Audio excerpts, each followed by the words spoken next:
लखनऊ में शनिवार को बाबा साहेब डॉक्टर भीमराव अंबेडकर के महापरिनिर्वाण दिवस पर मुख्यमंत्री योगी आदित्यनाथ ने कई ऐतिहासिक घोषणाएं की हैं। कार्यक्रम में सीएम योगी आदित्यनाथ ने मूर्तियों की सुरक्षा से लेकर गरीबों और वंचितों के उत्थान तक कई बड़े फैसले सुनाए। देखिए इस रिपोर्ट में। उत्तर प्रदेश की योगी सरकार का संकल्प, बाबा साहेब भीमराव अंबेडकर का सम्मान। महापरिनिर्वाण दिवस पर सीएम योगी के बड़े ऐलान, मूर्तियों की सुरक्षा से लेकर गरीबों के उत्थान के फैसले। उत्तर प्रदेश के मुख्यमंत्री योगी आदित्यनाथ ने बाबा साहब डॉक्टर भीमराव अंबेडकर के महापरिनिर्वाण दिवस पर नमन किया। वहीं आयोजित कार्यक्रम में मंच से सीएम योगी आदित्यनाथ ने ऐतिहासिक घोषणाएं भी की। कार्यक्रम को संबोधित करते हुए सीएम योगी ने कहा कि बाबा साहेब सिर्फ संविधान शिल्पी ही नहीं, बल्कि समाज, न्याय और समानता के सबसे बड़े प्रतीक हैं। उन्होंने अपना संपूर्ण जीवन समाज के अंतिम व्यक्ति को सम्मान और अधिकार दिलाने के लिए समर्पित कर दिया। सीएम योगी ने कहा कि अक्सर कुछ शरारती तत्व मूर्तियों को क्षतिग्रस्त करने का प्रयास करते हैं। इसे रोकने के लिए उत्तर प्रदेश सरकार बड़ा कदम उठाने जा रही है। जहां भी बाबा साहेब की मूर्तियां लगी हैं, वहां बाउंड्री वॉल बनाई जाएगी और मूर्तियों पर छत्र लगाया जाएगा ताकि हर मूर्ति सुरक्षित और सम्मानित रहे। बाबा साहेब की मूर्तियों के पास बनेगी बाउंड्री वॉल और लगाए जाएंगे छत्र। 1-2 महीने में चतुर्थ श्रेणी, संविदा और सफाई कर्मचारियों को न्यूनतम मानदेय की गारंटी। तुष्टीकरण की नीति अपनाने वाले दल कर रहे हैं भारत और संविधान का हित। हर गरीब वंचित को मिलेगा घर और 5 लाख का स्वास्थ्य बीमा कवर। डबल इंजन सरकार करेगी सुनिश्चित, अभाव में न रहे कोई भी परिवार। बाबा साहेब की शिक्षाओं से प्रेरित होकर योजनाओं का विस्तार। छात्रवृत्ति, आवास, पेंशन और सामाजिक सुरक्षा का लाभ धरातल पर। दलित, वंचित, पिछड़े हर तबके तक पहुंची सरकारी सुविधाएं। जीरो पॉवर्टी अभियान, कोई भी परिवार लाभ से वंचित नहीं रहेगा।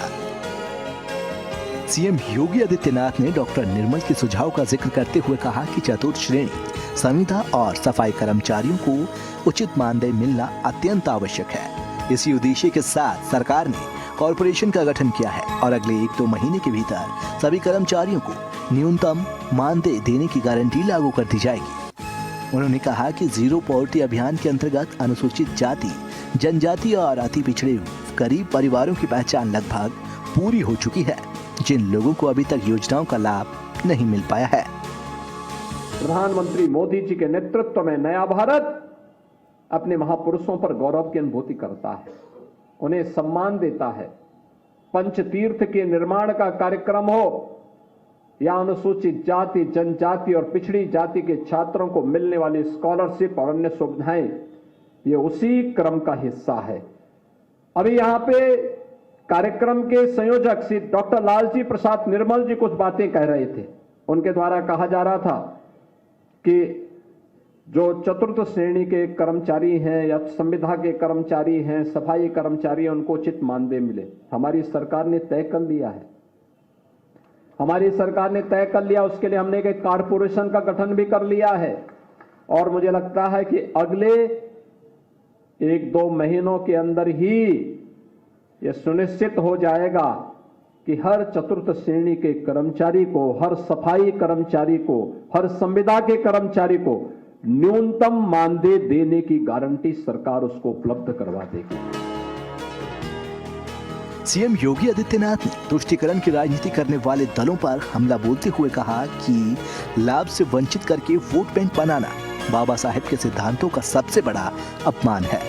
उन्होंने कहा कि जो व्यक्ति भारत में पैदा होकर भी भारत की धरती को पवित्र न माने, उसका वक्तव्य कभी भारत हित में नहीं हो सकता। कांग्रेस के एक बड़े नेता ने, जिन्होंने 1923 में वंदे मातरम गाने से इनकार कर दिया था, कांग्रेस के अध्यक्ष के रूप में रहते हुए, और जब वह अंतिम समय उनका आया तो उन्होंने इच्छा व्यक्त की थी कि मेरी इच्छा है कि मैं यरूशलेम में मरूं। बाबा साहब ने तब एक टिप्पणी की थी कि जो व्यक्ति भारत की धरती पर पैदा होकर के भारत की सुविधा का उपभोग करके भारत की धरती को पवित्र न मानता हो, उस व्यक्ति के द्वारा दिए जाने वाले वक्तव्य कभी भारतवासियों के हित में नहीं हो सकते। दुर्भाग्य से उस तुष्टीकरण की नीति पर चलने वाले दल न केवल भारत का अहित कर रहे हैं, बल्कि बाबा साहब भीमराव अंबेडकर का भी अपमान कर रहे हैं। सीएम योगी ने कहा कि बाबा साहेब के विचार आज भी देश को इंजन की तरह आगे बढ़ाने की प्रेरणा दे रहे हैं। प्रधानमंत्री नरेंद्र मोदी के नेतृत्व में न्याय, समता, बंधुता आधारित विकास की गति बिना भेदभाव हर गरीब, हर दलित, हर वंचित, हर महिला और हर युवा तक पहुंच रही है। आपने देखा होगा बाबा साहब भीमराव अंबेडकर जी ने जब भारत का संविधान बनाया था, भारत के संविधान के शिल्पी के रूप में अपने उत्तरदायित्व का निर्वहन किया था। 3 महत्वपूर्ण शब्द उसकी प्रस्तावना में रखे थे। वह था न्याय, स्वाधीनता यानी समता और बंधुता। न्याय, समता और बंधुता, ये 3 शब्द अगर आप देखेंगे मोदी जी ने सबका साथ और सबके विकास के भाव के साथ बिना भेदभाव के योजनाओं का लाभ हर गरीब को, हर वंचित को, हर दलित को, हर पिछड़े को, हर महिला को, हर युवा को प्राप्त हो सके, इसके लिए देश के अंदर जो कार्यक्रम अभियान प्रारंभ किए वो आज आप सबके सामने है। बाबा साहेब की मूर्तियों को सुरक्षा देने की इस नई पहल को सरकार ऐतिहासिक कदम बता रही है। अब जमीनी स्तर पर अमल लाए जाने से ही इसकी सफलता तय होगी। वहीं बाबा साहेब की प्रेरणा को आधार मानकर सीएम योगी आदित्यनाथ ने संदेश दिया है कि समाज के हर वर्ग को बराबरी और सम्मान देना ही सच्ची श्रद्धांजलि है और सरकार उसी दिशा में अपने प्रयास लगातार जारी रखेगी। खबरें अभी तक के लिए ब्यूरो आकाश यादव की रिपोर्ट।